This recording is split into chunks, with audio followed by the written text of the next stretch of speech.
Olá a todos, bem-vindos a mais um episódio do Building the Future AI Portugal Podcast, um podcast onde abordamos os diversos temas ligados à inteligência artificial e à aprendizagem máquina. O meu nome é Marco António Silva e comigo estão os meus bons amigos e colegas nestas conversas já habituais, o Vítor Santos. Olá, Vítor. Olá, viva. Viva, Vítor. E o Zé António Silva. Viva, Zé António. Olá, bom dia a todos. Bom dia. Hoje a nossa conversa vai se focar num tema que tem sido algo diferente e até se calhar um bocadinho até polémico, não sei. Vamos debater e nos debruçar sobre a programação lógica e ferramentas como o Prolog e será que ainda fazem sentido hoje em dia? Quando é que quando nós começamos a ouvir se calhar muito mais falar de Deep Neural Networks, não é? E as GANs e até mesmo as Convolutional Neural Networks e estamos muito focados nesse tipo de algoritmos e andamos a ver casos até mediáticos como o GPT-3 que ultimamente têm levantado algumas questões bastante importantes, se realmente entender o contexto é assim tão relevante versus lógica mais simples ou a previsão, não é, no fundo. O entendimento lógico do contexto e do domínio, todos estes pontos se calhar vão ser giros e eu estou muito curioso de ver a nossa conversa porque vamos inverter um pouco e falar não sobre o que toda a gente está a falar, mas falar sobre uma perspectiva um bocadinho diferente. Se calhar para os nossos ouvintes que possam não estar tão habituados ou até mesmo a não conhecerem se calhar este mundo da programação lógica, porque se calhar saltaram diretamente para o mundo de machine learning e um tipo diferente de AI, começaram logo com PyTorch, a aprender Python e nos Convolutional Networks, se calhar é interessante darmos aqui algum contexto. E até se calhar passava-te, Vítor, que sei que tens sido tu se calhar a introduzir muitas pessoas a este mundo da programação lógica e se calhar até mesmo do Prolog em particular, para dar aqui o pontapé de saída ao tópico e dar assim um bocadinho de contexto do Prolog em particular. Se calhar começamos por aí, depois vamos desbravando na conversa daí para a frente. Ok? Força, Vítor. Ok, obrigado. Bom, eu vou falar aqui um pedacito de Prolog. É de facto um assunto já algo antigo. O Prolog o nome Prolog nasce da ligação de programação com log de lógica. Portanto, o Prolog, digamos que é a contração de programação em lógica. Constitui um paradigma de programação. E o que é que eu quero dizer com isto? Aliás, se calhar vale a pena aqui fazer aqui um parênteses só para explicar um bocadinho o que é isto de paradigmas de programação. Porque muitas vezes as pessoas tendem a pensar que só há uma maneira de fazer programas. E, portanto, se faz sempre tudo da mesma maneira. E até, atualmente, a maior parte das pessoas aprendem a programar segundo o paradigma vigente, que é o paradigma de orientação a objetos, em que, na verdade, tudo são objetos e digamos, ligação entre objetos. Bom, mas isso não é verdade, porque antes de ter aparecido do Bosch, do grande Bosch ter proposto com o ADA, o paradigma da programação a objetos, existia, sobretudo, o paradigma antigo, a programação procedimental, em que, na verdade, tudo eram procedimentos, funções e procedimentos. E esse paradigma ainda existe, por exemplo, se vamos pensar em uma linguagem muito antiga e que continua a ser utilizada, o COBOL, não é? Sobretudo no mundo dos mainframes, é uma linguagem procedimental. Bom, mas hoje em dia aprende-se Python, aprende-se Java, aprende-se C#, C++, tudo isso é orientado a objetos. Mas será que só conseguimos fazer programas procedimentalmente ou de forma orientada a objetos? E a resposta é que não. Há outras maneiras. Uma outra maneira, talvez a mais antiga, é a chamada programação funcional. Se faz programas como se constroem funções matemáticas. Já agora, a segunda linguagem mais antiga de sempre, o Lisp, foi proposta pelo John McCarthy, precisamente o mesmo indivíduo que em 1956 propôs o nome inteligência artificial, segue um paradigma funcional. Portanto, tudo são funções, tudo são composições de funções. E isso é uma maneira de pensar software. Bom, outra maneira completamente diferente é pensar que construir um programa de software é a mesma coisa que construir uma prova lógica, uma dedução lógica. E quando nós entramos aqui, estamos a entrar na programação em lógica. É outra maneira de pensar programas. Isto é muito interessante porque se nós pensarmos em construir uma coisa em Python, não tem nada a ver com construir em Prolog. É que não tem mesmo nada a ver. Aliás, é uma experiência muito interessante construir coisas em Prolog, porque as pessoas é mesmo mudar a cena completamente. Um programa em Prolog, basicamente, apenas tem factos e regras. E a execução é uma prova, tal e qual como o Sherlock Holmes faz uma prova do crime. Executar um programa em Prolog é fazer uma dedução. Bom, isto só para explicar o contexto. Porque é que isto é muito interessante para a inteligência artificial? E logo desde a sua origem, começou a ser muito utilizado na inteligência artificial, e a sua origem é nos anos 70, portanto, para ser mais concreto, foi proposto em Marselha, pela Universidade de Marselha, em 1972, por alguns pessoas que, portanto, sobretudo da área da programação em lógica, de matemáticos, não é? Aliás, isto tem completamente inspiração, o Prolog tem uma inspiração total numa das duas lógicas clássicas, portanto, há duas, a lógica posicional e a lógica de predicados, muitas vezes também chamada lógica de primeira ordem, e o Prolog inspira-se completamente na lógica de primeira ordem. Em particular, portanto, isto foi proposto, como eu estava a dizer, em 72 e depois ganhou fama, sobretudo quando em 73 ou 74 a Universidade de Edimburgo, portanto, na Escócia, fez uma das, eu penso que, se a memória não me falha, terá sido provavelmente uma das primeiras implementações do compilador de Prolog. Bom, mas porquê que isto tem a ver com a inteligência artificial? Bom, tem a ver porque, como eu estava a dizer, um programa Prolog baseia-se em deduções. Portanto, tem uma série de factos, tem uma série de regras, e depois, por aplicar as regras, podemos dizer assim de forma simplificada, por aplicar as regras aos factos, então conseguimos deduzir conhecimento. Ora, isto leva-nos a uma área da inteligência artificial que é aparentemente completamente a antítese do machine learning, que é os chamados sistemas baseados em regras. Antigamente chamava-se, na altura chamava-se expert systems, ou se quiserem em português, sistemas periciais. E porquê? Bom, porque o machine learning, que é excelente, obriga a que temos dados. E então há aqui a ideia, será que podemos ter inteligência sem termos dados? Bom, se calhar em determinados casos sim. Cá está, sistemas baseados em regras, em que de facto eu tenho um conjunto muito grande de regras, tenho um conjunto de evidências que até podem vir do exterior e a máquina consegue deduzir perante as evidências, usando essas regras, consegue decidir o que é que vai fazer. Depois podemos dizer, bom, então, mas isto é completamente desconexo do machine learning? Ou seja, será que a máquina consegue aprender mais regras ao longo da vida? Ou não consegue aprender mais regras? Então, em relação aos factos, consegue aprender também factos? Sim ou não? E, sobretudo, consegue aprender novos tipos de factos?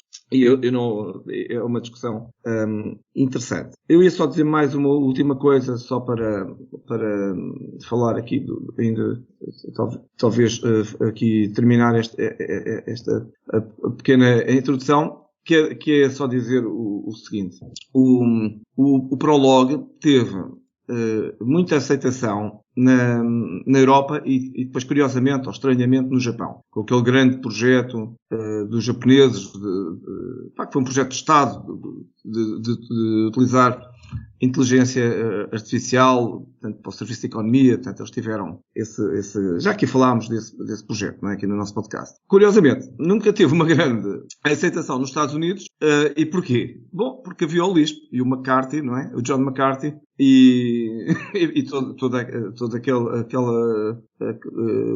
todos os cientistas, o Russell, não é? Todos também estudamos, não é? Pelas coisas do Russell, não é? Portanto, tudo a defender o Lisp. E, portanto, também é engraçado pensarmos que o Prolog também é algo ocidental. Eu lembro-me desta luta quando eu próprio estava a estudar e ainda, quer dizer, eu já não a vivi, né? Isto já é muito mais antigo do que eu, e lembro-me perfeitamente, pronto, eu dei Lisp e dei Prolog, na altura quando estava na universidade, e curiosamente ainda lia também, e havia sempre aquela preferência de um versus do outro, do Ocidente e dos americanos e tudo para puxar por um lado ou pelo outro, e é curioso que as origens de certas coisas também numa altura também um bocadinho diferente. Olha, Vítor, muito obrigado por essa introdução. Eu acho que foi um excelente contexto, e se calhar, até, não sei, antes de passar aqui a palavra ao Zé Tó, eu só ia também acrescentar que, efetivamente, o paradigma, eu gostei muito para quem não tenha ouvido isso, se calhar sublinhar só alguns pontos que nem não conhecia antes, e quando ouviu, se calhar não deu importância a alguns pontos, mas o facto de conseguirmos programar, no fundo, bases de conhecimento que deixam de ser dados e passam a ser factos, passam a ser lógica, passa a ser o teorema, não é, da definição do meu domínio, e depois correr código sobre esse domínio é completamente diferente, é uma abordagem completamente diferente, e espero que também este podcast de hoje, este episódio de hoje, também sirva para algumas pessoas se calhar ficarem curiosas, para verem outras formas de definir um domínio, e que não seja só um conjunto de features e feature engineering em cima dos dados para chegar a um resultado, e se calhar pensarem muito mais a priori. Tu falaste, por exemplo, do caso de alguns, será que conseguimos definir o problema sem dados? E de vez em quando nós temos isso mesmo, não é? Nós temos problemas aos quais nós ainda não temos dados, mas temos as regras, temos as leis para as quais queremos reger-nos nesse domínio, e andamos para aqui de vez em quando a tentar encontrar dados, quando se calhar já sabemos o suficiente do problema para o definir do ponto de vista lógico. De vez em quando nenhum nem outro, e estamos mesmo de resolver de outra forma, mas de vez em quando andamos a tentar resolver com dados problemas que se calhar nós já sabemos as regras todas para começarmos a programar. Exato, como é que tu também vês esta questão da programação lógica e desta origem, se calhar até mesmo como é que tu vês o Prolog, na tua opinião pessoal? Assim, primeiro tenho que fazer aqui um disclaimer, que é eu e o Prolog ficou lá durante o curso numa disciplina, e portanto foi interessante, e portanto não posso falar sobre algo que eu neste momento nem sequer estou a usar em nenhum ambiente de produção, e portanto mas posso fazer aqui algumas pontos e tentar sugerir aqui algumas questões para os meus colegas. Eu vejo muito estes modelos de programação lógica como constraints, portanto como limites para aquilo que se calhar os nossos algoritmos mais evolutivos, genéticos, etc., podem trabalhar e podem encontrar neste tipo de expressividade aquilo que são as regras que nós temos que não podemos deixar determinado tipo de soluções partir para, sei lá, na área da saúde, as leis, etc. Há uma série de coisas que nós não podemos inverter, né? Ninguém pode ter uma idade negativa, ninguém pode fazer determinadas coisas que as leis proíbem, embora este fim de semana ficamos a saber que há muitas coisas que são discutíveis e expiram, mas de qualquer maneira, quando estamos a procurar as soluções ótimas, provavelmente há coisas que são muito mais fáceis de exprimir desta forma. Não é por acaso que, se calhar, alguns dos sistemas que usamos para explicar o que é que os modelos encontraram se baseiam exatamente em apresentar regras numa linguagem bastante mais fácil de perceber, e muitas vezes são este tipo de regras, são expressões, são regressões que são muito mais fáceis de entender pelos humanos do que propriamente uma black box qualquer que foi construída. Portanto, aqui também este tipo de linguagem ajuda-nos a inferir o que é que as máquinas, de uma forma automática, construíram. E isto é toda uma área, se calhar, da programação probabilística, da geração de novos predicados. Tudo isso depende também do conhecimento que foi desenvolvido nestas áreas. Embora isto possa nos parecer muitas vezes muito académico, ou restrito a muitos cenários muito específicos, nós vamos ver isto a começar a misturar-se com outro tipo de campos de conhecimento. Portanto, e o Pedro Domingos, no seu livro também do algoritmo mestre, também fala nestas diferentes tipos de áreas de desenvolvimento científico, e como é que umas que se vão complementar com outras para nos ajudar a construir soluções um bocadinho mais completas para os problemas que estamos a tentar resolver hoje em dia. Sim, e é um excelente ponto, e eu até acrescentava que de vez em quando nós esquecemos que é mais do que só programar. Tu falaste na questão dos dados também, e esta programação lógica, ou melhor, esta definição do mundo segundo um conjunto de pressupostos lógicos, é em si uma definição de uma base de dados de conhecimento, que não é entradas de pessoas, mas são factos que são, se calhar, comuns a um montão de questões, e depois temos outro facto para um outro subset deste universo, e com um conjunto de factos eu construo uma base de dados dedutiva, não é? Que representa um universo que poderia ser de milhões e milhões de registros para conseguir fazer a mesma coisa com um dataset típico, que depois iria utilizar para treinar um modelo de machine learning mais tradicional, vamos dizer assim. Bem que hoje chegamos à conclusão que se calhar o tradicional até era isto. A abordagem que veio mudar foi o que nós hoje chamamos de machine learning tradicional, porque nas suas origens a inteligência artificial foi definida como pressupostos lógicos e nunca com pressupostos estatísticos e matemáticos. Eu até me atrevo a dizer, e também subscrevo o disclaimer que o Zé Tó também fez, que eu próprio, fora da academia, apesar de eu até ficar, enquanto estive nos meus tempos de universidade, algum tempo até ligado à parte de programação lógica, e até mesmo que cheguei a fazer algumas competições e tudo, e gostava muito daquilo. Depois, quando entrei no mundo empresarial, a realidade é que depois nunca mais consegui fazer nada com isto. A aplicabilidade destas ferramentas foi difícil, ao ponto de eu não ter feito nada, não é?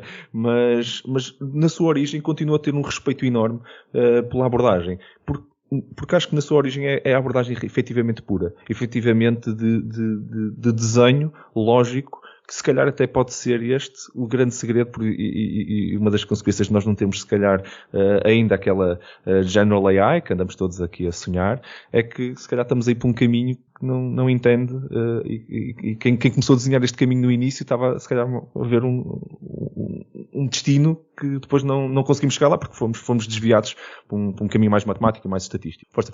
Mas tu estás a levantar aqui uma ideia muito interessante, que é, nós também vimos isto acontecer com outras áreas, não é? As Convolution Neural Networks já existiam há muitos anos, e a culpa agora é do hardware, não é? Que de um momento para o outro tornou isto extremamente fácil de usar, e portanto, nós se calhar podemos estar a passar uma fase idêntica, e se calhar podemos estar a falar daqui a alguns anos, estes paradigmas, de repente, com outro tipo de capacidade de computação, passarem a ser o novo normal, ok? E acontecerem saltos de produtividade gigantescos, e vamos olhar para isto tudo de maneira completamente diferente, não é? Eu tenho a certeza absoluta que quem esteve a fazer investigação na área de investigação de inteligência artificial há 20 anos atrás, hoje olha para o mercado e diz: isto mudou tudo, não é? O playground foi invertido, não é? E de repente tens uma área de desenvolvimento que passou a grande velocidade por toda a gente. Então, na visão do computador, isto foi muito radical, e portanto é quase como se nós procuramos qualquer coisa no Google agora que seja anterior a 2010, 2008, esquece. Quase podemos pôr um filtro e dizer: não, eu estou à procura de soluções depois desta data, porque o paradigma mudou completamente e o tipo de soluções são muito, muito diferentes. Sim, e é esse o ponto. E até estávamos, nós em off até vou-te convidar a repetir, para não ser eu a repetir o que nós estávamos a falar em off. Estávamos a usar um exemplo muito, muito engraçado da questão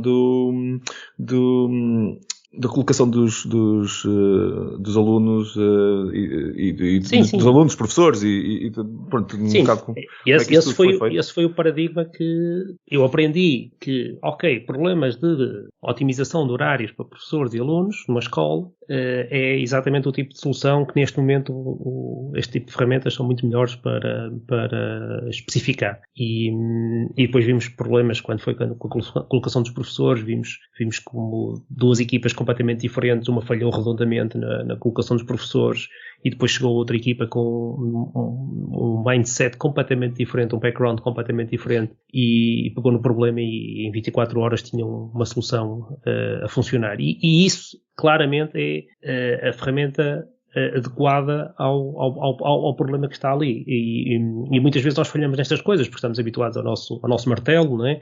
E queremos usar a nossa ferramenta de conforto, e não temos esta capacidade de nos adaptarmos e dizermos: ok, isto se calhar minha linguagem de programação típica, se calhar não é a melhor coisa para fazer isto. E o esforço também de ramp-up, obviamente é uma barreira muito grande nas equipas, mas acima de tudo é toda a incerteza sobre o benefício daquilo.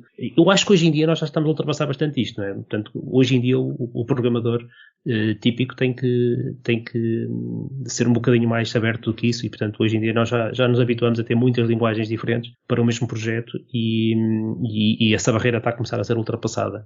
Mas claramente às vezes falta-nos esta capacidade de adaptar e sermos mais flexíveis para deixarmos entrar algumas tecnologias no nosso toolbox, mesmo que a gente não esteja tão habituado a elas, não é? Sim, e eu vou já passar a palavra ao Vítor, mas antes disso eu só ia dizer que, no teu ponto, hoje em dia, o problema que aconteceu, como era um problema de limitação computacional, para todos os efeitos, aquilo falhou só por uma questão a abordagem era válida, mas a computação necessária não era, não existia na altura. Se fosse hoje, não havia problema. De vez em quando nós apoiamos, temos aqui uma bengala, na minha opinião, eu vou dizer isto com algum cuidado, mas é verdade, mas nós de vez em quando usamos aqui uma bengala que é, agora a computação é infinita, ou existe aqui à disposição, não é? Custa dinheiro só, e atiramos dinheiro para cima de um problema, e em vez de se calhar olharmos para outros caminhos alternativos, explorarmos outras avenidas que na realidade nunca foram com base em computação. Para mim, a programação lógica, a beleza e a elegância, e como arquiteto tenho este lado que olho para aquilo com muita elegância, quer dizer, uma solução programada em factos e que depois aquilo não está a correr CPU cycles à maluca para tentar encontrar uma solução. Não é um brute force. É elegante. Isto é a solução ótima. Isto é, efetivamente, para as restrições que tu me deste, é a solução que tu estás à procura. E chegar a isto desta forma, para quem faz machine learning, não sei, Vítor, o teu comentário, mas para quem faz, é um mantra, não é? Dizer assim, olha, esta é a solução ótima, toma.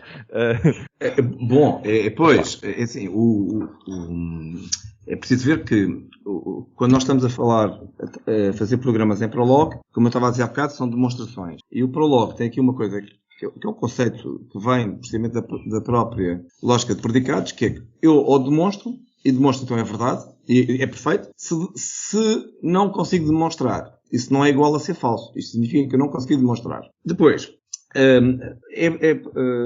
precisamente até, eu também há bocadinho estava a falar dos sistemas periciais, também é perfeitamente possível introduzir nestas regras, eu estava a dizer factos e regras, é possível introduzir probabilidades. Portanto, eu também posso utilizar o sistema dedutivo como um sistema probabilístico. Portanto, de uma forma tenho aqui, exatamente, tenho aqui, portanto, uma aproximação bayesiana, porque na verdade são formas de Bayes.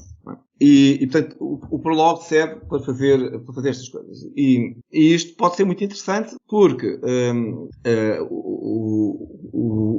é uma maneira de eu ser inteligente. Eu vou dar aqui um exemplo que é muito conhecido.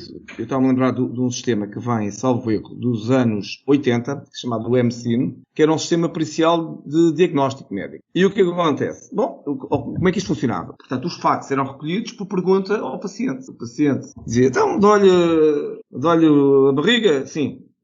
Está com febre? Não. Então não sei o que. Portanto, e depois o sistema pericial recolhia os dados, não é? Portanto, as respostas, e aplicava, cá está, uma série de regras, que eram regras de diagnóstico médico. E portanto, isto era uma grande promessa dos tais sistemas periciais baseados em regras, que contudo faliram. E porquê que faliram? Bom, porque muitas vezes o diagnóstico, e não é estar aqui a falar do Dr. House, muitas vezes o diagnóstico está para além da coisa, do óbvio, está no pequeno detalhe, não é?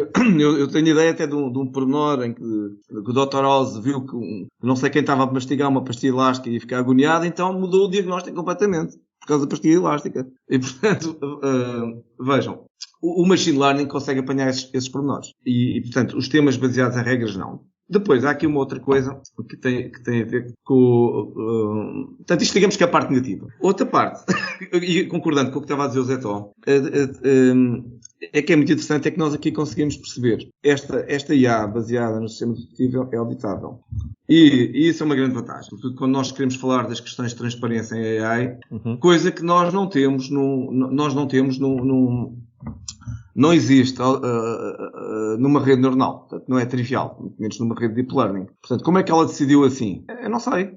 Porque, onde é que estão os factos, não é? Onde é que estão os factos, não é? Bom, eu sei o que é o meu input, não é? Certo. Mas depois, o processo de decisão de uma rede neuronal é completamente difuso. Claro. Coisa que um sistema baseado em regras eu consigo perceber. Mais, eu até consigo utilizar demonstrações matemáticas para fazer o lembrar-se-ão, não é? De como é que se faz as provas, não é? Uhum. E, portanto, o que resta, portanto, se eu consigo aplicar diretamente o sistema dedutivo, enfim, não é bem diretamente, é através da conversão nas cláusulas de Orne, não é? Mas, pronto, semi-diretamente consigo aplicar o sistema dedutivo. Na verdade, depois, o que eu tenho é um problema semântico. É o que é que significam as coisas, porque, vamos lá ver, tudo depende dos factos, não é? Exatamente. Se eu disser que o céu é cor-de-rosa e fazer uma dedução a partir de que o céu é cor-de-rosa, e que a Terra é de plástico, pronto, a dedução está certa, mas a semântica pode não estar exatamente certa. Depois a questão da semântica, temos aqui duas coisas. Portanto, por um lado, o sistema dedutivo, por outro lado, a semântica associada à lógica de predicados, não é? Mas seria auditável, como tu disseste, não é? Sim, mas seria auditável, seria corrigi-lo. Coisa que a rede neuronal não. Agora, eu também queria aqui comentar uma coisa, precisamente, já que estamos a falar um bocadinho de Deep Learning. É verdade, as pessoas não têm bem a ideia, se calhar quem está a ouvir terá, portanto estou a ser injusto, mas a primeira rede neuronal foi proposta em 1943. Portanto, vejam só, não foi antes do Turing ter proposto a máquina de Turing, mas foi pouco depois. A primeira rede, o neurónio de McCulpitz, não é? Em 1943. A primeira vez que se falou de os primeiros algoritmos de aprendizagem multicamada para redes neuronais vêm dos anos 80, pelo grupo de Stanford. Portanto, até ali mais ou menos anos 70, o que nós tínhamos era, sobretudo, algoritmos de uma camada. O neurocognitron do Fujifilm foi proposto nos anos 80. E a primeira rede de Deep Learning, salvo erro, que não teve sucesso nenhum, foi proposta em 1998. Portanto, e aquilo que o Zé Tó estava a dizer, estou a repetir isto para concordar com o que o Zé Tó estava a dizer, que, de facto, podemos, eu estava a referir-me ao LNET, não é? Que é de 98. Depois, só a partir, vejam só, 98, não é? Só a partir de 2012, portanto, 98, ajuda-me, 14 anos, não é? Só 14 anos mais tarde é que tivemos a primeira rede neuronal Deep Learning operacional, a AlexNet. Pronto, e depois as que vieram as da Google, as Inceptions, não sei o quê, não é? E porquê? Tal como o Zé estava a dizer, não havia máquina. E eu acho que, especulando um pouco, eu acho que será que o Prolog também pode acontecer a mesma coisa. Porque o Prolog tem muitos... eu há bocadinho estava a falar do 1974, ou seja, o ano da Revolução Portuguesa, quando o grupo de Edimburgo fez o primeiro, digamos, talvez chamava-se Watson, o primeiro compilador, talvez não, talvez esteja aqui a confundir os nomes, mas pronto, de 1974. E o Prolog tem enquanto, digamos, linguagem que implementa a lógica de predicados, tem uma série de desvantagens. Uma delas, que eu particularmente não gosto nada, que é ser completamente untyped. Portanto, nós não temos ideia de variável em Prolog. A segunda coisa, que também é muito importante, e hoje em dia é muito importante, é que as interfaces, mesmo com o Visual Prolog, as interfaces são básicas, não é? Está depois de não sei quantas implementações e tudo aquilo é muito básico, é modo de textos. Aliás, isto é o grande nível de reclamações que nós temos quando estamos a ensinar Prolog, as pessoas dizem, mas ok, mas onde é que eu vou usar isto na vida profissional? Bom, e tal coisa, estava a dizer que não se lembra de ter usado, portanto, aprendeu aquilo na escola, provavelmente não usou nunca, e as pessoas podem perguntar, então, mas, estes gajos, as universidades são claros, estão ainda a ensinar coisas que ninguém vai usar.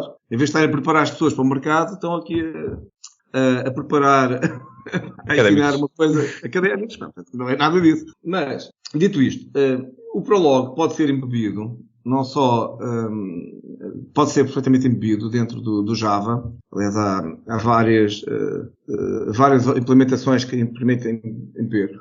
A Microsoft também tem, ou tinha, pelo menos, vários projetos de ter o Prolog a correr sobre o .NET. Portanto, a compilar em cima do CLR. E, portanto, como nós sabemos, qualquer coisa a aproximação, por exemplo, da Microsoft é multilinguagem. Portanto, eu posso ter várias, se quiser... CLR, sim. Desde que seja, portanto, estamos a falar na situação em que a compilação é feita para Mozilla, não é? Portanto, para a máquina virtual, é isso que eu estou a dizer, não é? Uhum. Portanto, há aqui uma perspectiva de se poder usar o Prolog de forma embebida. Se eu quiser ter esta transparência e estas vantagens que eu estava aqui a referir do Prolog. Finalmente, também pode haver aqui uma vantagem, que é o Prolog realmente, portanto, está datado, já tem muitos anos, não é? Portanto, estamos a falar de meio século, não é? Mas, por outro lado, há uma série de linguagens que derivam do Prolog. E derivam, umas delas somente do Prolog, outras delas têm uma espécie de como é que é dizer, de paternidade mista.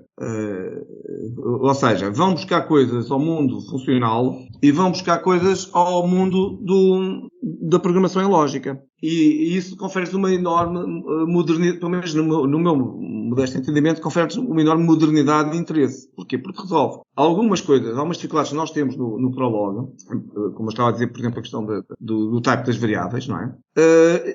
Pode ser resolvido, vou dizer assim, mitigado, pelo menos, por estas aproximações. Um bom exemplo disso, e na época estávamos a falar em off disso, é o Mercury, por exemplo, não é?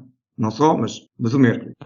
Eu por acaso, eu acho que a abordagem, eu por acaso até estava aqui a aproveitar e até estava a ver se realmente já existia alguma coisa em .NET para Logic Programming, entretanto, e confesso que se existisse ficaria muito surpreendido de não ter reparado, mas não, afinal, os projetos todos até são bastante antigos. Mas no início deste, desculpa interromper, no início deste, vou-te dizer, não me lembro 7 anos atrás, exatamente do ano, mas pelo menos 2010, talvez, por aí, ali aquela altura enfim. Não, há 7, 10 anos atrás, encontrei aqui alguns projetos de Prolog for .NET, C# Prolog e coisas assim que já estão, pronto, efetivamente depois foram abandonadas, mas é pena porque eu continuo a reiterar o meu ponto, Vítor, que é elegante. É uma solução elegante, que não é brute force. E de vez em quando eu também dou aulas de machine learning, não é? E sou responsável por estar a formar pessoas nesta abordagem só e não lhes estar a dar a componente lógica, porque pronto, não está no âmbito da cadeira de machine learning, no fundo, não é? Estamos a dar machine learning. E isto não é machine learning. Isto é uma coisa diferente. Isto é uma abordagem diferente para o mesmo problema. Não sei, Zé, se querias... Sim, mas muitas vezes é usado para recolher conhecimento, não é? Eu encontrei também algumas referências aqui a variações ao Prolog e fiquei surpreendidíssimo porque só nesta área de programação lógica encontrei 43 linguagens de programação. Só variantes do Prolog eram 19, uma coisa assim do género. Portanto, é impressionante a quantidade de projetos que existem nestas áreas. Tentei procurar também alguns cenários mais aplicacionais, soluções, e aqui aparecem mais coisas. Algumas, por exemplo, o caso do Watson tem um Deep Q&A que usa bastante este tipo de estratégia.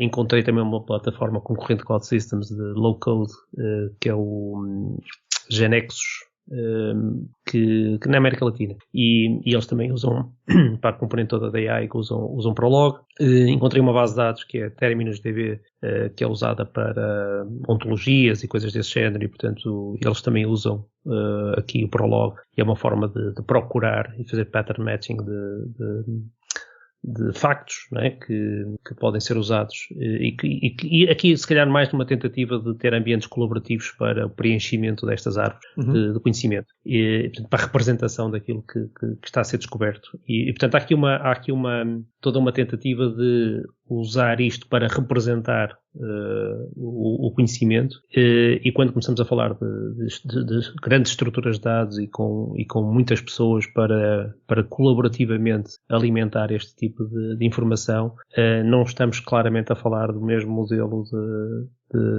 das redes neuronais que estávamos a falar há pouco.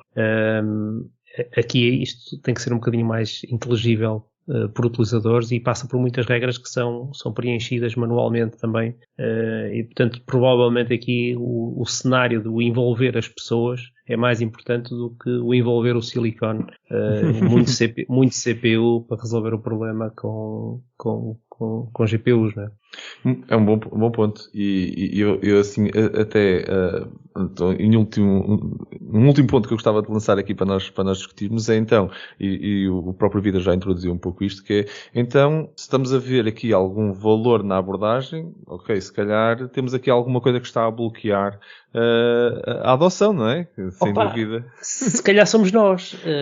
E eu gostava de fazer aqui um desafio, que era, se alguém que nos está a ouvir e tem uma opinião, ou conhece alguém que tem uma opinião muito diferente, eu gostava mesmo de conhecer. Exatamente. E que esteja a usar isto, não é? Enterprise level, que esteja a resolver problemas e a construir aplicações neste nível, porque eu também gostava. Vamos convidar a pessoa certa para nos vir mudar um bocado as nossas percepções também, não é? E mostrar-nos até, eu adorava aprender nessa conversa sobre cenários produtivos que eu se calhar devia já ter feito e não fiz porque não consegui usar, não consegui aplicar esta ferramenta. E eu sou das pessoas que continuo a dizer, eu acho a abordagem elegantíssima, mas não consigo produtizar, não consigo saltar para isso. Não sei, Vítor, que experiências é que também tu tens, se calhar, e do lado académico, como está mais ligado a esta parte, se calhar também tens alguns pedidos ou ficas só pela investigação nesta área ainda? Não, de facto, eu não penso que o Prolog seja usado extensamente, não é? Portanto, penso que isso, mesmo em termos de projetos de investigação, não tem sido este É tudo para as regionais. Agora, dito isto, algumas provocações. Não sei se vocês se lembram, mas eu, como estou com isto mais no dia-a-dia, eu posso assegurar-vos que eu consigo perfeitamente implementar ciclos for, repeats, whiles em Prolog. Mas consigo mesmo, apesar de não ser natural. Portanto, como eu estava a dizer há bocado, o Prolog é uma linguagem muito diferente daquelas que nós conhecemos, porque na verdade só tem factos e regras, mas nós conseguimos, a partir das regras, conseguimos fazer tudo. Conseguimos fazer condicionais, conseguimos fazer loops, e agora vem a provocação. Bom, ninguém me impede de implementar um percetrão ou um hydro-off em Prolog. Posso perfeitamente implementar. Depois... Fazer machine learning em Prolog agora. Posso implementar uma rede neuronal em Prolog. É isso que eu estou a dizer. Pronto, exato, concretizar. Depois, uma outra, é perfeitamente possível. Não sei se a interface seria a melhor. Mas depois, também, ligando o Prolog, portanto, como eu estava a dizer, isto responde a uma área da IA, os chamados sistemas baseados em regras, não é? Mas a verdade é que também é possível ter machine learning aqui. Porquê? Porque o Prolog pode ir recolhendo dados à medida que um programa Prolog esteja a funcionar, pode ir recolhendo dados à medida que está a funcionar. Aliás, existem cláusulas só para isto, que são os assert. As cláusulas assert. Lembro. Pronto, exato. E pode também fazer descarte de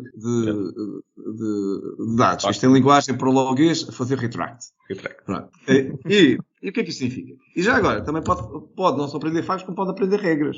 Sim. Então, na prática, o que é que isto quer dizer? Na verdade, também posso ter o Prolog a fazer machine learning. Portanto, eu posso usar Prolog para machine learning.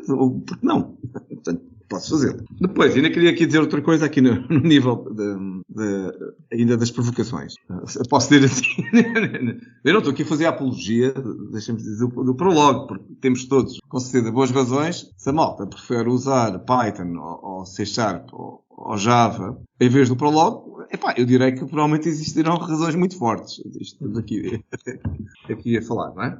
Mas eu ainda queria aqui dizer uma outra coisa ainda sobre estes sistemas versus. Não é, por exemplo, questões de pesquisa e resolução de problema. Agora não falando sem ser da linguagem, mas falando das aproximações que eu posso ter para resolver um problema. Nós temos vários algoritmos que vêm do antigamente, não é? Estou a lembrar talvez do mais famoso, que é o asterisco, se calhar também. Não é? Otimização social de grafos. Não é? Para fazer pesquisa. Temos mecanismos de vários tipos. Temos mecanismos que podem ser, que são típicos. Este, por exemplo, que eu estava a dizer, o asterisco, muito conhecido. Nós chamamos uma busca informada, ou busca baseada em heurística. E eu posso também usar uma rede neuronal para fazer este tipo de coisas. Mas provavelmente, posso, já agora. Sim. É mais complexo só. Pois, provavelmente não será a ferramenta certa, não é? Se eu posso usar um alicate para pregar um prego, posso, mas é muito melhor ter um martelo, não é? Não sei, digo eu. Sim. E, portanto, também não é assim muito claro que as aproximações todas baseadas em redes neuronais e em machine learning que sirvam para todos os casos da IA. Aliás, eu até vou dizer aqui acrescentar mais uma coisa. É verdade, estamos agora na era do machine learning, mas eu até acho que o machine learning não serve para tudo. Sim. Portanto, há outra IA para além do machine learning, digo eu, mas agora quem for ouvir isto vai logo dizer os gajos só dizem coisas estranhas. Enfim. Sim, mas é verdade. Eu acho que temos aqui um bom ponto e um bom desafio que o Zé Tó lançou que eu vou só sublinhá-lo novamente, que é, se quem nos está a ouvir tem andado a trabalhar neste mundo de programação lógica, com Prolog ou com uma das outras dezenas de variantes deste mundo, mande-nos um e-mail para o nosso e-mail do podcast, o podcast@buildingthefuture.pt. Mandem-nos um e-mail que nós gostávamos muito de ouvir e até trazer, se calhar, essas histórias para aqui, para esta nossa conversa, para este nosso espaço. Então, se calhar, vamos passar então para a nossa rúbrica.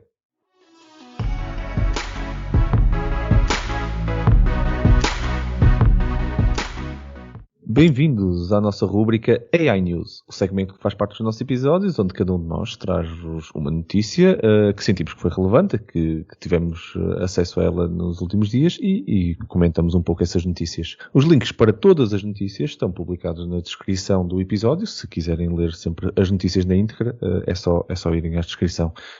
Vítor, convido-te a dares aqui o pontapé de saída hoje e qual foi a notícia então que trouxeste hoje para o nosso AI News? Olha, eu tenho aqui uma notícia que eu acho bastante interessante, que é uma notícia que vem do MIT, das publicações do MIT News, que é sobre um robô que que tem sensores para descobrir objetos escondidos. E como é que ele faz? Portanto, ele usa radiofrequência para descobrir objetos que estão fora da vista, digamos assim, desarmada.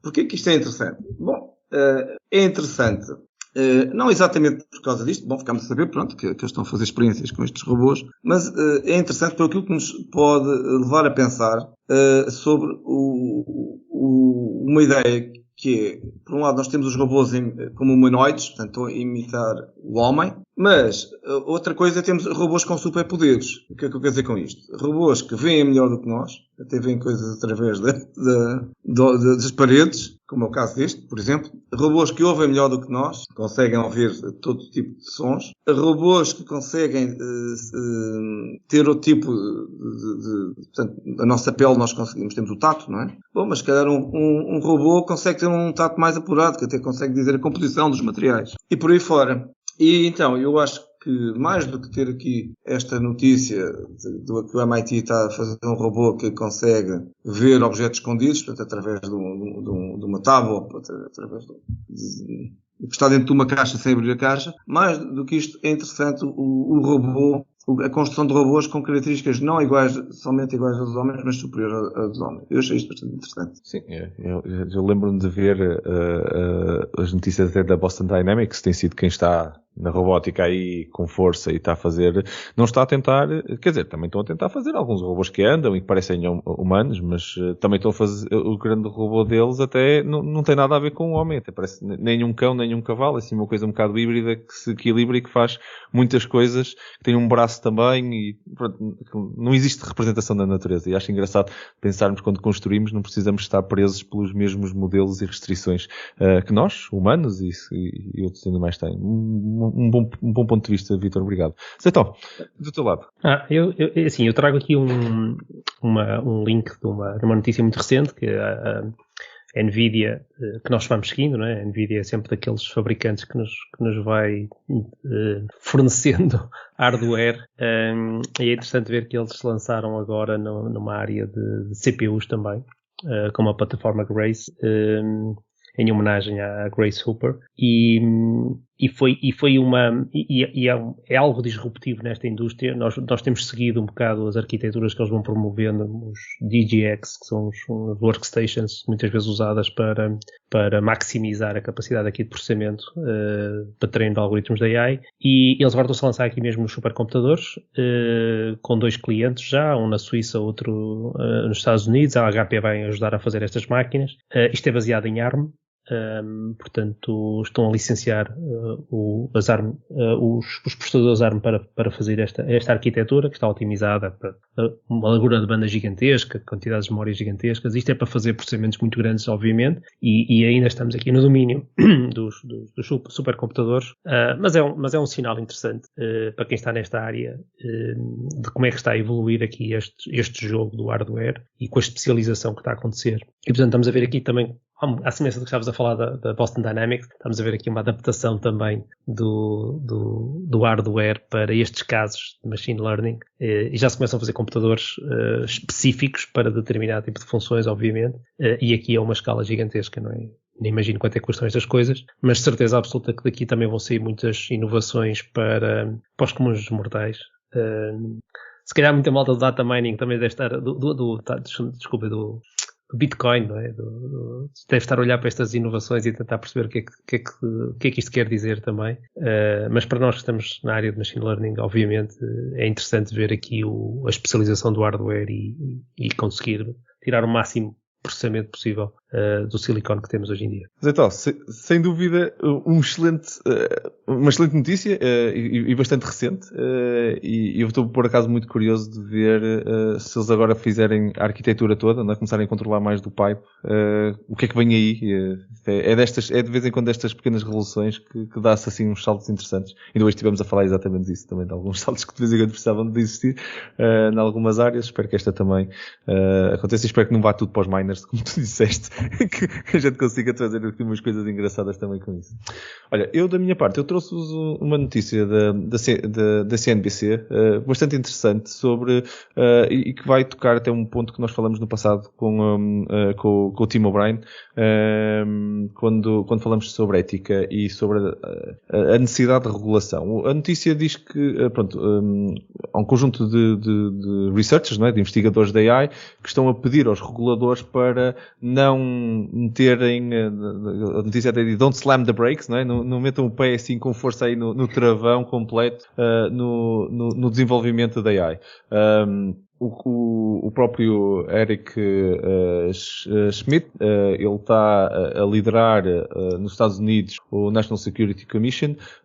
Ele próprio é das pessoas que diz que, se nós começámos a construir esta regulação sem também com demasiada força, na realidade o que estamos a fazer com que outros países que não estejam a fazer essa regulação de tanta força vão ter alguma vantagem competitiva. Eu não estou tão preocupado com a vantagem competitiva pessoalmente, mas eu acho que as pessoas têm uma ideia errada do que é efetivamente possível fazer com AI. Eu sou apologista de haver regulamentação, mas, por exemplo, haver um kill switch da AI neste momento, haver built-in, haver regulamentação para que todo o algoritmo da AI tenha que, se faz aprendizagem sozinho, então tem que haver supervisão humana sobre a aprendizagem que está a acontecer. Isto vai fazer com que existem imensos processos obrigatórios implementados por uma coisa que nunca vai correr. Nós estamos a tentar defender a espécie humana de uma coisa que ainda nem sequer não constitui uma ameaça, ok? E ainda estamos longe disso. E o artigo é muito bom porque fala exatamente isso com vários investigadores, com quotes de vários investigadores que estão a dizer, olha, se as pessoas... Pronto, houve aqui um hype, não é? Um conjunto de pessoas começaram a fazer uns tweets malucos a dizer que um AI um dia vai destruir o mundo. Eu não discordo disso, ok? Eu acho que se nós deixarmos a AI completamente unattended para sempre, eventualmente, nós corremos o risco de construir algo que possa destruir o mundo. Mais do que isso, eu acho que devia haver regulamentação sobre como é que se usa a AI. Isso é que devia ser regulamentado. Porque acho que são os humanos que podem usar isto como se fosse mais uma nova arma. E acho que isso é errado. Agora, andarmos a genericamente e de uma forma global dizer como é que se regulamenta a AI, acho que estamos a criar barreiras para o desenvolvimento e não para a segurança. E esta é a minha opinião pessoal. Aceito feedback contrário, até porque acho que este é um tema bastante polémico. E este artigo em particular está muito bem descrito, porque mostra uma perspectiva bastante interessante, com a qual eu pessoalmente até concordo, mas podia não concordar e partilharia o artigo na mesma convosco. Também gosto muito de ouvir e ler perspectivas diferentes da minha. E assim terminamos mais um episódio. O meu nome é Marco António Silva e vocês estiveram a ouvir ao Building the Future AI Portugal Podcast. Um podcast que vos fala sobre inteligência artificial em conversas informais, mas cheias de conteúdo. Um enorme obrigado por mais uma conversa muito interessante para os meus parceiros de sofá virtual, ao Vítor Santos. Muito obrigado, Vítor. Muito obrigado. Foi sempre é sempre um prazer e foi hoje um enorme prazer. Claro, muito obrigado, Vítor. E ao Zé Tó. Muito obrigado, Zé Tó. Obrigado e continuem a enviar feedback para ajustarmos também os conteúdos. Exatamente. Obrigado a ambos, é sempre um prazer enorme gravar estes episódios convosco. E claro, obrigado a quem está desse lado a ouvir-nos, pois é para vocês que nós produzimos este conteúdo. Muito obrigado por estarem desse lado. Caso tenham, então, temas que gostassem de ouvir, feedback sobre estes episódios, ou até mesmo no desafio que nós hoje vos lançamos, se por acaso tem alguém que está a aplicar, programar com programação lógica e a fazer coisas hoje em dia em Enterprise com isto, nós estaríamos muito interessados, ou até mesmo não Enterprise e que esteja a fazer coisas giras, estaríamos muito interessados e em dar esse palco. É bastante nos mandarem então um e-mail para podcast@buildingthefuture.pt. Fiquem atentos aos nossos próximos episódios, como é habitual, dentro de 2 semanas. Até lá, muito obrigado por estarem desse lado e vamos continuar então juntos a ativar Portugal e a construir um futuro melhor com a tecnologia. Muito obrigado a todos.